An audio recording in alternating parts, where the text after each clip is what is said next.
नमस्कार. जर तुमच्याकडे रेशन कार्ड असेल तर तुम्हाला मोफत धान्यासोबतच ₹1000 रक्कम देखील मिळणार आहे. याबाबतची महत्त्वपूर्ण अशी अपडेट आपण आजच्या व्हिडिओमध्ये जाणून घेणार आहोत. त्यासाठी व्हिडिओ शेवटपर्यंत नक्की पहा.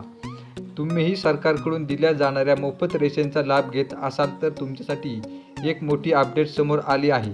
रेशन कार्डावर ₹1000 देण्याबरोबरच गहू, हरभरा, तांदूळ आदी खाद्यपदार्थ मोफत देण्याचा सरकारचा विचार आहे. मात्र या रकमेचा लाभ फक्त त्यांनाच मिळेल ज्यांनी ई-केवायसी केली आहे. याशिवाय काही अटी घालण्यात आल्या आहेत, ज्याच्या आधारे लाभार्थी त्यांना लाभ घेऊ शकतील.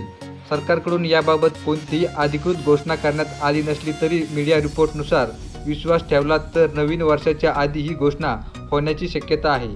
हा अतिरिक्त लाभ योजनेत फक्त BPL कार्डधारकांचा समावेश केला जातो.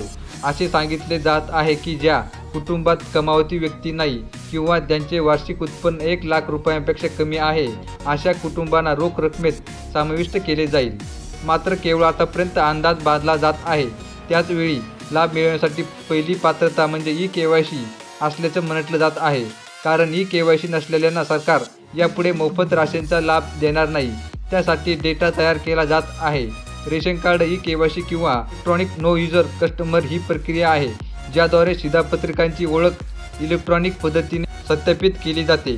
या प्रक्रियेत शिधापत्रिकाधारकाला त्याच्या वैयक्तिक माहिती जसे नाव, पत्ता, मोबाईल क्रमांक आदी ऑनलाईन अपडेट करावे लागते. याशिवाय बायोमेट्रिक पडताळणीही आधार कार्डाशी लिंक केली करून जाते. ई-केवायसी आयोजित करण्यामागील सरकारचा उद्देश आहे की प्रत्येक गरजूंना योजनेचा लाभ मिळवून देणे हा आहे. कारण देशातील कोट्यावधी बनावट लोकही मोफत रेशनचा लाभ घेत आहेत. त्यामुळे प्रत्यक्षात पात्र असलेल्या लोकांनाही योजनेचा लाभ मिळत नाही. त्यामुळे सरकारने ई-केवायसीसाठीची प्रक्रिया अनिवार्य केली आहे. अशा पद्धतीची रेशन कार्ड धारकांसाठी अतिशय महत्त्वपूर्ण अशी अपडेट आहे की जर तुमच्याकडे रेशन कार्ड असेल तर तुम्हाला मोफत धान्य तर मिळणार आहेतच, परंतु त्याचसोबत तुम्हाला ₹1000 रक्कम देखील मिळू शकते. याबाबतची अधिकृत घोषणा झाली नसून याबाबतची लवकरच घोषणा देखील होण्याची शक्यता आहे. जर का तुम्हाला ही माहिती आवडली असेल तर व्हिडिओ लाईक, शेअर, कमेंट नक्की करा.